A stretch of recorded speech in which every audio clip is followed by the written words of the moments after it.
6 signs you're house poor, and how to deal with it.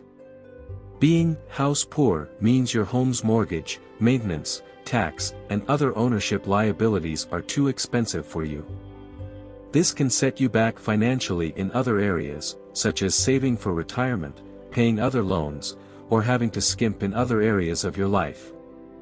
People of all incomes can easily become house poor, but there are ways you can deal with this and stop living paycheck to paycheck. Here's how to know if you're house poor, and what you can do about it. 1. You're spending too much of your income in home costs alone. Buying a home means you'll finally own the place you live in after you finish paying off your mortgage. A down payment, closing costs, and related taxes are just the beginning of the expenses related to owning a home. If you're having trouble with the ongoing expenses, find out how to get a loan to help cover the costs of living in your home. You're putting off common repairs and maintenance.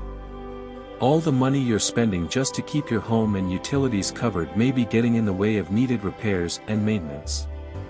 If you've been putting off regular maintenance, such as checking your air vents, carbon monoxide detector, or central air conditioning system, among other things, then you might be spending too much on your home.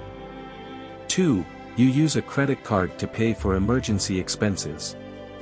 If you're house poor, you may have had to dip into your emergency fund when an emergency comes your way. Or worse, you could rely on a credit card to pay for an unexpected expense. Using a credit card for things you can't pay off in full at the end of the month can cause you to fall prey to high interest rates, which may exacerbate your current situation. 3. Finances are a constant source of worry. According to the Credit Counseling Society, you should spend a maximum of 35% of your income on housing expenses.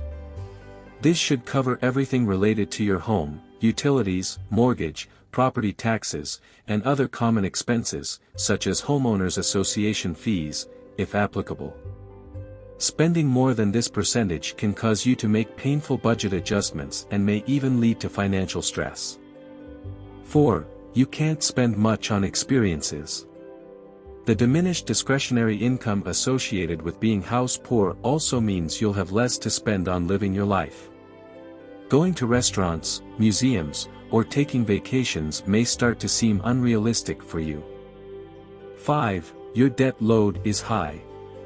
According to the CFPB, a debt-to-income ratio of 43% is the maximum acceptable debt level many lenders will consider before approving a qualified loan. However, some lenders may still approve you for other types of loans if your debt-to-income ratio is higher than this. You may also deal with a sudden life change that causes you to go into debt, which will put a squeeze on your finances. 6. Your mortgage payments don't reduce your principal balance. In the early part of your mortgage term, most of your monthly payment goes toward interest, not the principal. Like credit cards, car loans, and other types of credit, you can pay more than the minimum monthly payment due. When you pay more than your monthly mortgage payment, tell your lender to apply it to the principal. Being saddled with other costs may mean you can't contribute as much toward the principal as you'd like. What to do if you're house poor? When your homeownership costs are too high, it can derail your other finances as well. And the stress created by being house poor may affect your physical and mental health too. However, you can improve your situation by trying some of the following options. A couple are drastic and the others may only require you to adjust your lifestyle. Sell or rent your home. Selling your home can come with its own set of hassles, but it may be for the best if you're truly having a hard time making payments and covering other related expenses. If this isn't something you're ready for, getting roommates can be great to ensure your home is paid for while you also live in it. Renting your home is an option, but then you'll need to charge enough to cover your mortgage and other monthly home costs. And you'll need to find another place to live. Refinance. Refinancing your home means you take out a new mortgage at a lower interest rate and pay off your present mortgage.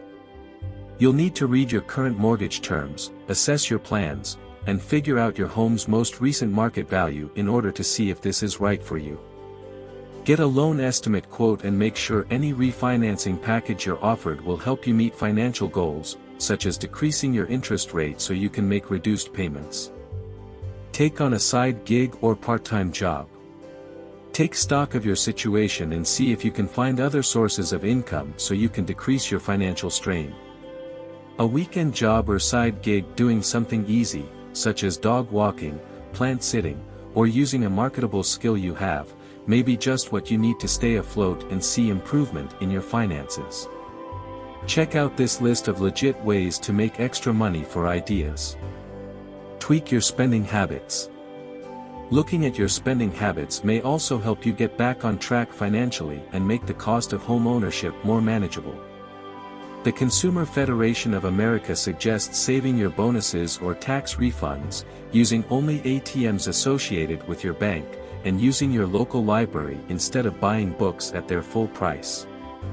Having potlucks instead of going to restaurants with friends, unsubscribing from streaming services, and buying generic grocery brands are other small ways to save and free up funds for other needs. Bottom line: buying a home is a great privilege and can make it easier to generate wealth for you and your family.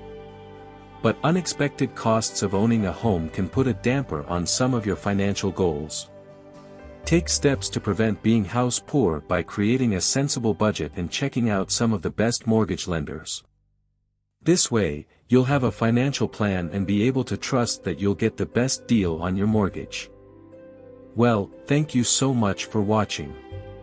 If you enjoyed today's video, please give it a thumbs up and subscribe our channel for more content like this.